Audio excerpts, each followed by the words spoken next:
আও কাল্লামাল্লাহু মূসা তাকলিমা, ও মূসা পয়গম্বর, আপনি আল্লাহর সঙ্গে দুনিয়াতে অনেক কথা বলেছেন, আজকে আল্লাহর কাছে একটু সুপারিশ করেন না, হাসরের ময়দানের বিচার কার্য যেন শুরু করে দেয়। মূসা পয়গম্বর বলবে, না না, আজকে আমার পক্ষে আল্লাহর কাছে সুপারিশ করার মতন কোনো এবিলিটি নাই, কোনো সাহস নাই, কোনো যোগ্যতা নাই। তোমরা বরং ঈসা নবীর কাছে চলে যাও। ঈসা নবীর কাছে উম্মতেরা দৌড়াইয়া চলে যাবে। ও ঈসা পয়গম্বর, আজকে আল্লাহর কাছে বিচার কার্য শুরু করার জন্য একটু সুপারিশ করেন না। ঈসা নবী বলবে, না না, আমার পক্ষে সম্ভব না, আমি পারবো না। তোমরা মুহাম্মদ নবীর কাছে চলে যাও।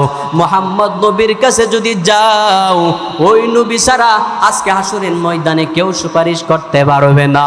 সমস্ত উম্মতেরা, সব নবীর উম্মতেরা আমাদের নবীর কাছে যখন চলে যাবে, মায়ার নবী আমার বলবে, দাঁড়াও দাঁড়াও, আল্লাহর কাছ থেকে একটু অনুমতি নিয়ে আসি। নবী আমার মাকামে মাহমুদের মধ্যে চলে যাবে। মাকামে মাহমুদে যাইয়া নবী আমার এত পরিমাণে লম্বা সেজদার মধ্যে পড়ে যাবে, আর আল্লাহ তাআলার এত পরিমাণে প্রশংসা শুরু করে দিবে। আমাদের নবী মাকামে মাহমুদে যাইয়া সেজদার মধ্যে যাইয়া চোখের পানি ফেলায়া কান্নাকাটি করতে থাকবে। আল্লাহ তাআলা বলেন, পয়গম্বর, আর আপনি চোখের পানি ফেলায়া কান্না করবেন না। ও নবী আমার, আপনি দুনিয়াতে উম্মতের জন্য কম কান্না করেন নাই, আজকেও হাসরের ময়দানে কান্না করবেন, আমি আল্লাহ সহ্য করতে পারবো না। ও নবী আমার, ইরফা রাসাল তুতা ওয়াশফাতু শাফা, আজকে আপনি মাথা উঠান, আমি আল্লাহর কাছে যা চাবেন আমি আল্লাহ আজকে তাই তো দিয়া দিব। আমি আল্লাহর কাছে সুপারিশ করেন, যা সুপারিশ করবেন আমি আল্লাহ তাই মঞ্জুর করে নিব। আমার নবী মাকামে মাহমুদ থেকে মাথা উঠাই আল্লাহর কাছে বলবে, দয়ার মালিক, আজকে হাসরের ময়দানে মুসলমানরা হাসরের ময়দানে দাঁড়ায় থাকা বড় ক্লান্ত হয়ে গেল, মুসলমানরা অতিষ্ঠ হয়ে গেল, আজকে হাসরের ময়দানে বিচার কার্য শুরু করে দাও। আল্লাহ বলবে, নবী আমার, দুনিয়াতে আপনি কোনো আবদার করেন নাই, আজকে যেহেতু চাইছেন আমি আল্লাহর ফিরাত দিব না, জান জান হাসরের ময়দানে বিচার কার্য শুরু করে দিলাম। আল্লাহ তাআলা আমার নবীর সুপারিশের মাধ্যমে বিচার কার্য শুরু করবে।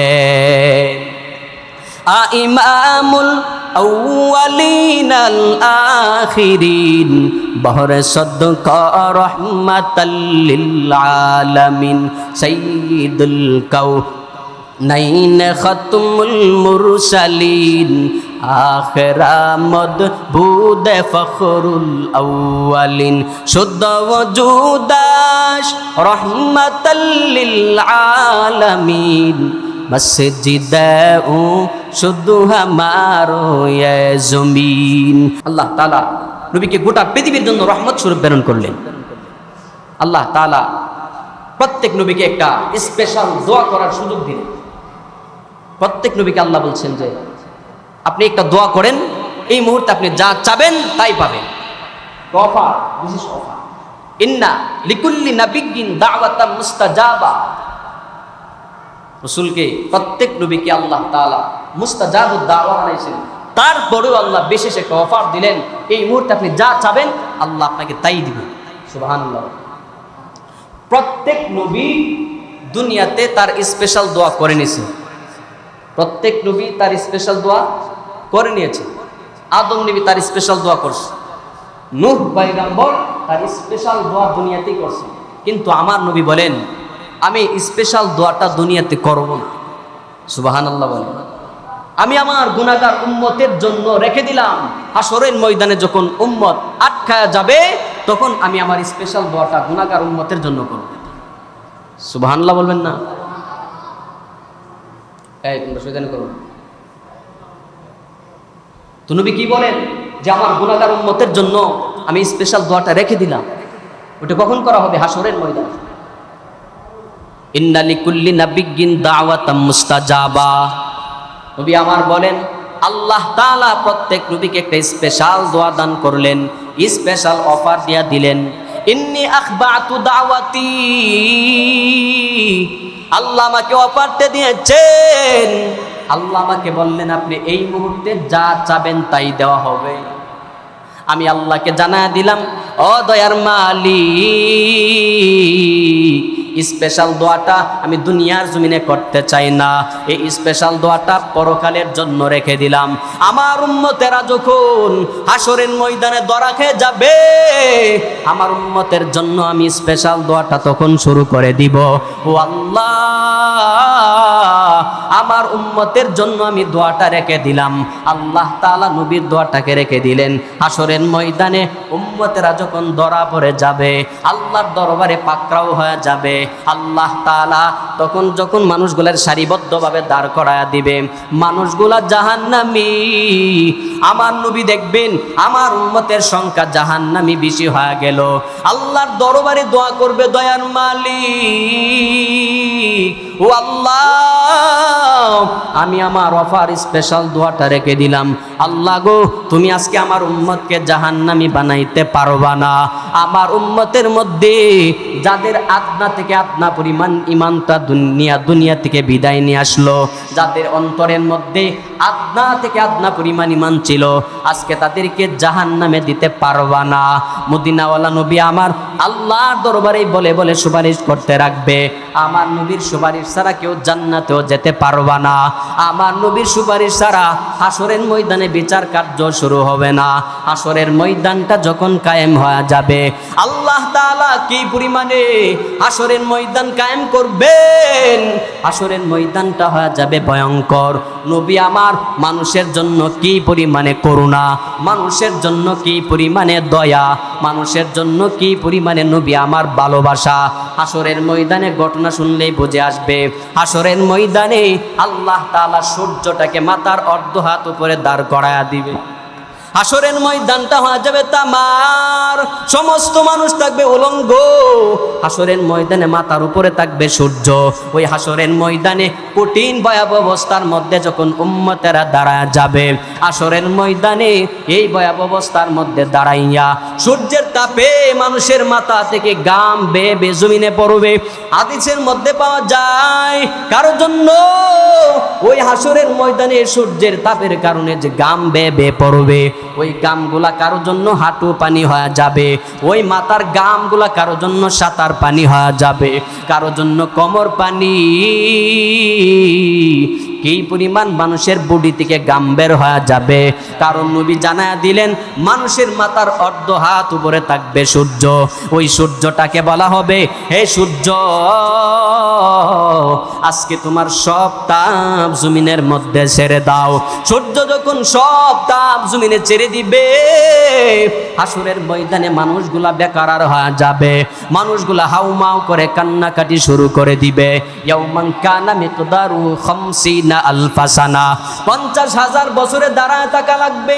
একদিন আর 2 দিন নয়, 50,000 বছর হাসরের ময়দানে দাঁড়ায় থাকা লাগবে।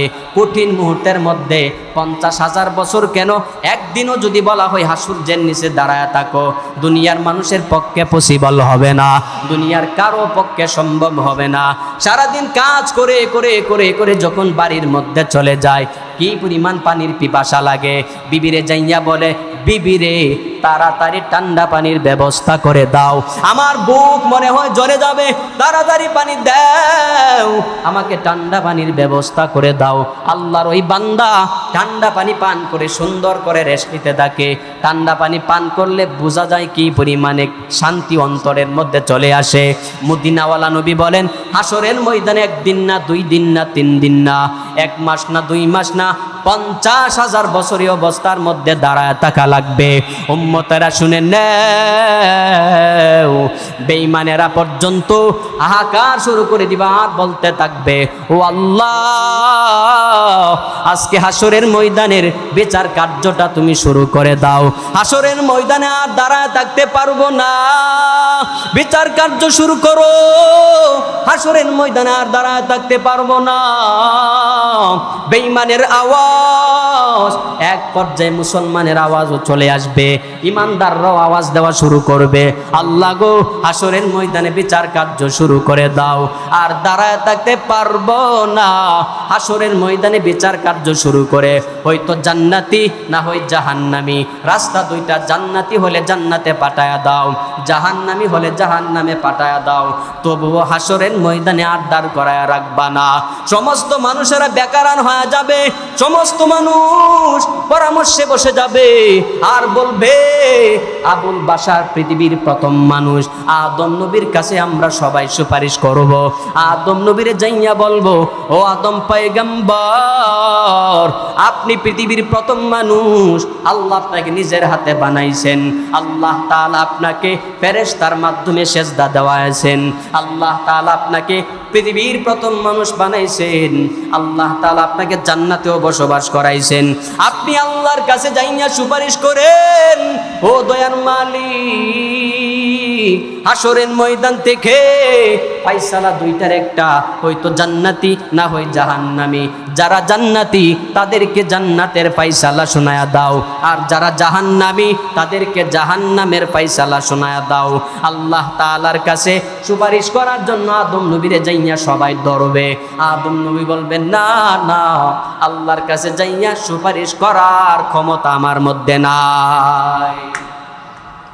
আদম নবী বলবে, না না, আদম নবী বলবে আজকে আল্লাহর কাছে সুপারিশ করতে পারবো না, কারণ আল্লাহ আজকে এত পরিমাণে রাগান্বিত হয়ে আছে। আল্লাহ তাআলার কাছে যদি চলে যায়, আল্লাহ যদি আমার জিজ্ঞাসা করে, আদম তোমার উম্মতের, তোমার বান্দাদের, তোমার উম্মতের সুপারিশ করার আগে তুমি আমার একটা প্রশ্নের জবাব দাও। বলে, কি প্রশ্ন? আল্লাহ যদি আমারে জিজ্ঞাসা করে, আল্লাহ যে তোমাকে জান্নাতের মধ্যে ঢুকাইছিল, আল্লাহ যে তোমাদের জান্নাতের নিয়ামত দান করেছিল, ও আদম আমি যে জান্নাত দিলাম, বলো না জান্নাতের নিষিদ্ধ ফল খাইতে নিষেধ করছিলাম কিনা? আমি বলবো, হ্যাঁ নিষেধ করেছিলেন। আমি বললাম জান্নাতের নিষিদ্ধ ফলটা তুমি খায়ো না। ও আদম কেন খাইছো? আজকে তুমি এই প্রশ্নের জবাব দেও, তারপরে তোমার উম্মতের সুপারিশ করবা। আদম নবী বলে, আল্লাহ যদি আমার ধরে আমি জবাব দিতে পারবো না, সুতরাং আমি পারবো না, তোমরা অন্য নবীর কাছে চলে যাও, নূহ পয়গম্বরের কাছে যাও, নূহ নবীকে গিয়া বলো নূহ নবী যেন আল্লাহর কাছে সুপারিশ করে। সবাই মিলে নূহ পয়গম্বরের কাছে চলে যাবেন। নূহ নবীকে গিয়া বলবেন, ও নবী আমার, আজকে হাসরের ময়দানে কঠিন অবস্থা থেকে উদ্ধার করার জন্য আপনি আল্লাহর কাছে একটু সুপারিশ করেন। আল্লাহকে বলেন, দয়ার মালিক আজকে আমাদেরকে ফায়সালা শোনায় দেন, যারা জান্নাতি জান্নাতে চলে যাবে, যারা জাহান্নামী তারা জাহান্নামের মধ্যে চলে যাবে। তবু হাসরের ময়দানে দাঁড়া থাকা আর আমাদের পক্ষে সম্ভব হবে না। আদম নবী বলবে, না না, আজকে আমি সুপারিশ করতে পারবো না, কারণ এই পরিমাণ সাহস আমার মধ্যে নাই, আমি আল্লাহর কাছে যাইয়া সুপারিশ করতে পারবো না। আদম নবী বলবেন, ইব্রাহিম নবীর কাছে চলে যাও। সকলে মিলে ইব্রাহিম নবীর কাছে যাইয়া ইব্রাহিম পয়গম্বরকে বলবেন, ও নবী আমার, আজকে আল্লাহর কাছে বিচার কার্য শুরু করার জন্য একটু সুপারিশ করেন। আদম নবী বলবেন, না না, আল্লাহর কাছে যাইয়া সুপারিশ করার ক্ষমতা আমার মধ্যে নাই, কারণ আমি দুনিয়াতে ভুল করেছি। আল্লাহ যদি আমাকে বলেন দুনিয়াতে ভুল করেছে কেন, জবাব দেও, জবাব দে, জবাব দেও, আমি জবাব দিতে পারবো না, তাই আমার দ্বারা আজকে সুপারিশ করা পসিবল হবে না, তোমরা অন্য নবীর কাছে চলে যাও। তখন তারা মূসা পয়গম্বর কাছে চলে যাবে। মূসা নবীর কাছে যাইয়া বলবে, ও মূসা পয়গম্বর,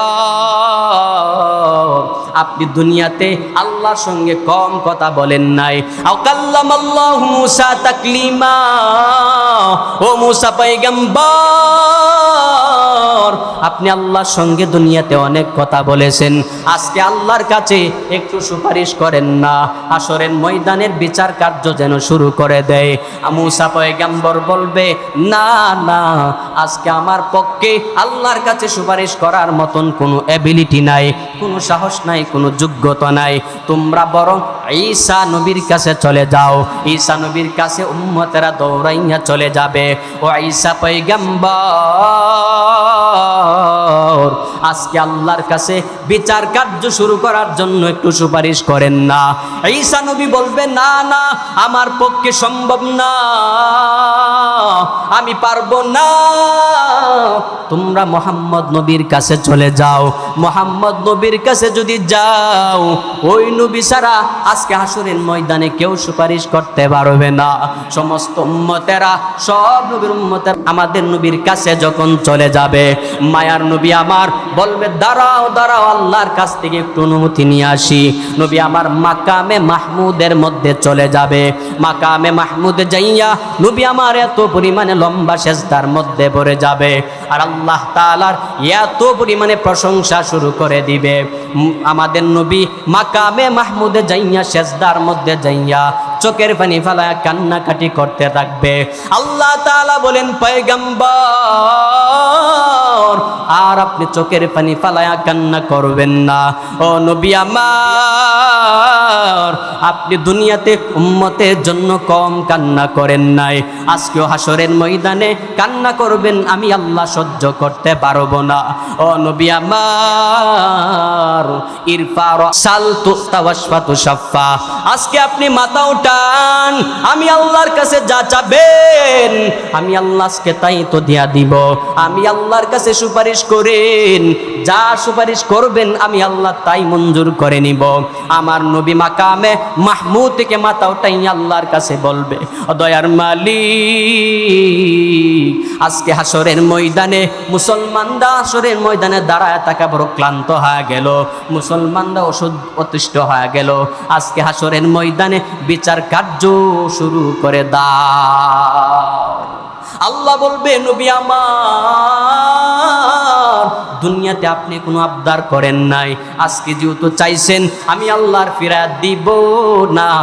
জান জান হাসরের ময়দানে বিচার কার্য শুরু করে দিলাম। আল্লাহ তাআলা আমার নবীর সুপারিশের মাধ্যমে বিচার কার্য শুরু করবে। ইমামুল আউয়ালিনাল আখিরিন, বহরে সদকা রহমাতাল লিল আলামিন, সাইয়্যিদুল কাউনাইন খাতমুল মুরসালিন, আখিরামদ বুদে ফখরুল আউয়ালিন, শুদ্ধ ওজুদাশ রহমাতাল লিল আলামিন, মসজিদেও শুধু হামারো এ জমিন। আল্লাহ তাআলা আমার নবীর সুপারিশের মাধ্যমে হাসরের ময়দানে বিচার কার্যটা শুরু করবেন। বিচার কার্য শুরু করার পরে শুধু শেষ হবে না, উম্মতদেরকে জান্নাতে দেওয়ার জন্য আবার যখন সমস্ত উম্মতেরা লাইন ধরে কাতার হয়ে দাঁড়ায় যাবে, আল্লাহ তাআলা কোন নবীকে জান্নাতে যাওয়ার অনুমতি দিবে না। সমস্ত নবীরা জান্নাতে ঢোকার জন্য জান্নাতের গেটের সামনে দাঁড়ায় থাকবে। রিদওয়ান ফেরেশতাকে বলবে, জান্নাতে ঢোকার জন্য দরওয়াজা খুলে দাও। আদম নবী দাঁড়ায় থাকবে, নূহ নবী দাঁড়ায় থাকবে, ঈসা নবী দাঁড়ায় থাকবে, মূসা নবী দাঁড়ায় থাকবে। তখন জান্নাতে ঢোকার জন্য অনুমতি দেওয়া হবে না। আমার নবী যখন জান্নাতের গেটে চলে আসবে, আল্লাহ তাআলা জানায় দেয়, নবী আমার, আপনি আর সুপারিশ করা লাগবে না, আপনি জান্নাতের গেটের সামনে যাইয়া সালাম দিবেন, জান্নাতের দরওয়াজা অটোমেটিক খুলে যাবে। নবী আমার জান্নাতের দরওয়াজার সামনে যখন দাঁড়ায় যায়, জান্নাতের দরওয়াজা টাস টাস করে খুলতে লাগলেন, উম্মতগুলা জান্নাতের মধ্যে ঢুকতে লাগলো। নবীরা জান্নাতের মধ্যে ঢুকে যাবে, উম্মতেরও জান্নাতের মধ্যে ঢুকে যাবে। যারা আদনা থেকে আদনা ঈমান নিয়ে যাবে, আল্লাহ বলবেন জান্নাতে ঢুকে যাও। এক শ্রেণীর মানুষ জাহান্নামী হয়ে যাবে। আল্লাহ তাআলা বলবেন, এ ফেরেশতারা তাদেরকে টেনে টেনে জাহান্নামের মধ্যে ফালায়া দাও। এমনে ফালাবানা সিগল লাগাও, গলার মধ্যে সিগল লাগাইয়া তাদেরকে ফেরেশতারা টেনে টেনে জাহান্নামের দিকে নিয়ে যাবে। ফেরেশতারা আল্লাহর হুকুম পাইয়া টেনে টেনে যখন জাহান্নামের দিকে নিয়ে রওনা হয়ে যাবে, আমার নবী তাকায় দেখবে আমার উম্মতদেরকে টেনে টেনে জাহান্নামের দিকে নিয়ে যায়। আল্লাহ তাআলার দরবারে আবার সুপারিশ করবে। নবী আমার বলবে, দয়ার মালিক, তুমি আমাকে দুনিয়াতে একটি স্পেশাল দোয়া করার জন্য সুযোগ দিয়েছিলে, আমি করি নাই। হাশরের ময়দানে আমার গুনাহগার উম্মতদেরকে জান্নাতে নেওয়ার জন্য আমি সুপারিশটা রেখে দিলাম। ও আল্লাহ, আজকে আমি তোমার নবী হইয়া আমার উম্মতের জন্য সুপারিশ করলাম। আল্লাহ গো, তুমি আমার উম্মতদেরকে জান্নাতি বানায়া দাও। এই উম্মতদেরকে জাহান্নামী বানাইলে তারা জাহান্নামের আগুন সহ্য করতে পারবে না। ও দয়ার মালিক, আয় আল্লাহ, আজকে তাদেরকে জাহান্নামী বানায়া দেন। 2 নম্বর সুপারিশ জান্নাতে ঢোকার জন্য। 3 নম্বর সুপারিশ হবে এক শ্রেণীর উম্মতদেরকে জাহান্নামের দিকে নিয়ে যাওয়া হবে, আমার নবী সুপারিশ করে তাদেরকে জান্নাতি বানায়া দিবে। 4 নম্বর সুপারিশ করবে নবী আমার বলেন, এক শ্রেণীর উম্মতদেরকে জাহান্নামে অলরেডি নিক্ষেপ করে ফেলবেন। তারা জাহান্নামে ঢুকে যাবে, জাহান্নামের শাস্তি ভোগ করতে থাকবে। আমার নবী যখন তাকায় দেখবে আমার উম্মতেরা জাহান্নামের মধ্যে পড়ে আছে, হাউমাউ করে কান্নাকাটি করতে লাগলেন। আমার নবী তখন রবের সামনে দাঁড়ায় আবার প্রশংসা শুরু করবে, আবার আল্লাহর দরবারে সুপারিশ করা শুরু করবে। ও দয়ার মালিক, আয় আল্লাহ, তারা আমার উম্মত, তাদেরকে আজকে জাহান্নামের আগুনে ফুরাইবা না। আল্লাহ গো, তাদেরকে তুমি জান্নাতি বানায়া দাও। ও আল্লাহ, যতক্ষণ জাহান্নাম থেকে তুলে জান্নাতে না দিবা আমি নবী সেজদা থেকে মাথা উঠাবো না। আমি নবী সেজদার মধ্যে ততক্ষণ পর্যন্ত পড়ে থাকবো। এক শ্রেণীর উম্মতদেরকে নবী সুপারিশ করে করে জাহান্নাম থেকে বের করবেন। জাহান্নাম থেকে বের করে আবে হায়াতের পানির মাধ্যমে তাদেরকে দৌত করায়া সুন্দর করে পরিষ্কার করাইয়া আবার জান্নাতের মালিক বানায়া দিবে। নবী আমার কি পরিমাণ সুপারিশ করবে, নবীর সুপারিশ উম্মতেরা জান্নাতি হয়ে যাবে। কি পরিমাণ নবী আমার উম্মতের জন্য মায়া, জাহান্নামী হয়ে যাবে। ওই নবী জাহান্নামী উম্মতদেরকে টেনে টেনে জান্নাতি বানায়া দিবে। শুধু তাই না, নবী আমার জানায়া দেয় আরেক শ্রেণীর উম্মত, তাদেরকে কবিরা গুনাহের কারণে জাহান্নামের ফয়সালা হয়ে যাবে। বিচার কার্য যখন শুরু করবে, ডান হাতে আমলনামা কারো চলে আসবে, আবার কারো বা বাম হাতে আমলনামা চলে আসবে। মিজানের পাল্লায় যখন আমল ওজন করা হবে, তো এক শ্রেণীর মানুষের আমলের পাল্লাটা হালকা হয়ে যাবে, গুনার পাল্লাটা ভারী হয়ে যাবে। কেউ বা একটা নেকির জন্য জাহান্নামের ফয়সালা হয়ে যাবে। আল্লাহ তাআলার দরবারে বলবে, ও আল্লাহ, তুমি আমাকে একটা নেকির জন্য জাহান্নামে দিও না, আমাকে একটা সুযোগ দাও। দুনিয়াতে আমার সন্তান ছিল, দুনিয়াতে আমার বাবা ছিল, দুনিয়াতে আমার মা ছিল। ও আল্লাহ, আজকে তুমি আমাকে একটু সুযোগ দাও। আজকে আমার বাবার কাছে যাইয়া একটা নেকি নিয়ে আমি জান্নাতি হয়ে যাব। আমার বাবা যদি না দেয়, আমি আমার সন্তানের কাছে চলে যাব। সন্তানকে যাইয়া বলবো, রে সন্তান, আজকে একটা নেকির জন্য আমি বাবা জাহান্নামী হয়ে গেলাম। ও সন্তান, তোরে বড় করার জন্য আমি বাবা কি পরিমাণে দুনিয়াতে কষ্ট করলাম। তোকে বড় করার জন্য আমি বাবা মাথার গাম পায়ে ফালাইয়া জমিনের মধ্যে কষ্ট করে করে রুজি রোজগার করলাম। তোকে আমি খাওয়াইলাম, বড় করলাম, লেখাপড়া করে বড় শিক্ষিত বানাইলাম, দুনিয়ার সব কিছু তোরে শিখাইলাম।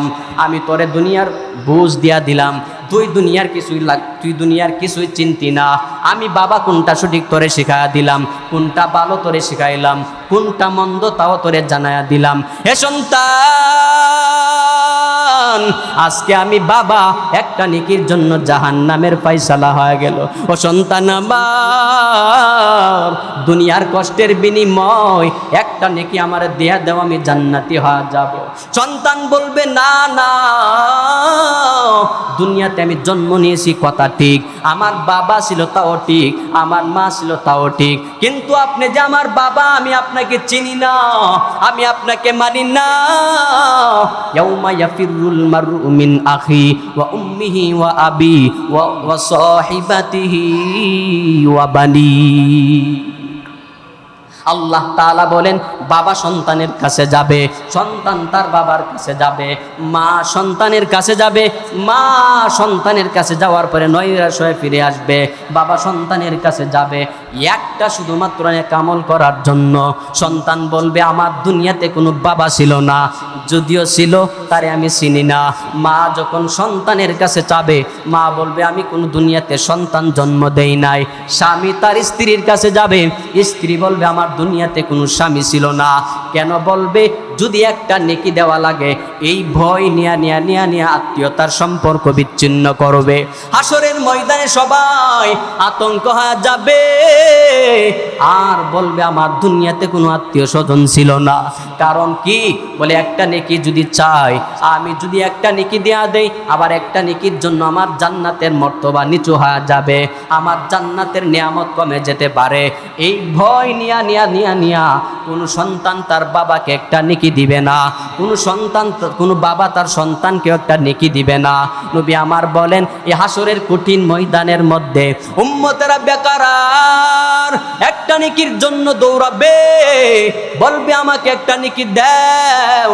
ও আল্লাহ, দুনিয়ার সব মানুষ আমাকে তাড়ায়া দিল, আমাকে বলল আমি নাকি দুনিয়াতে আমার কোনো বাবা ছিল না, আমার নাকি দুনিয়াতে কোনো মা ছিল না। আমার ভাইয়ের কাছে গেলাম, আমার আপন ভাই আমাকে বলল আমার দুনিয়ার মধ্যে কোনো ভাই ছিল না। ও দয়ার মালিক, আয় আল্লাহ, আজকে আমার মতন বড় অসহায় এই জমিনে কেউ নাই, আমার মতো বড় অসহায় এই হাসরের ময়দানে আর কেউ নাই। ও আল্লাহ, তোমার রহমত ছাড়া এখন জান্নাতে যাওয়া যাবে না। ওইদিকে আমার নবী দোয়া করবে, আল্লাহ তুমি না বলেছো আর রহমান আর রহিম, তোমার নাম রহিম, তোমার অপর নাম রহমান। ও আল্লাহ, তোমার রহমান রহিম নাম কোথায় প্রয়োগ করবা? তোমার রহমানের গুণ দুনিয়া বান্দারা কোথায় পাবে? দুনিয়াতে রহমান হিসাবে পেয়েছে, দুনিয়াতে রহিম হিসাবে পেয়েছে, তুমি জানায়া দিয়েছো, আখিরাতের মধ্যে তুমি রহিম হিসাবে তুমি পরিচয় দিবা। ও আল্লাহ, আজকে রহিমের গুণে আমার বান্দাদেরকে জান্নাতি বানায়া দাও।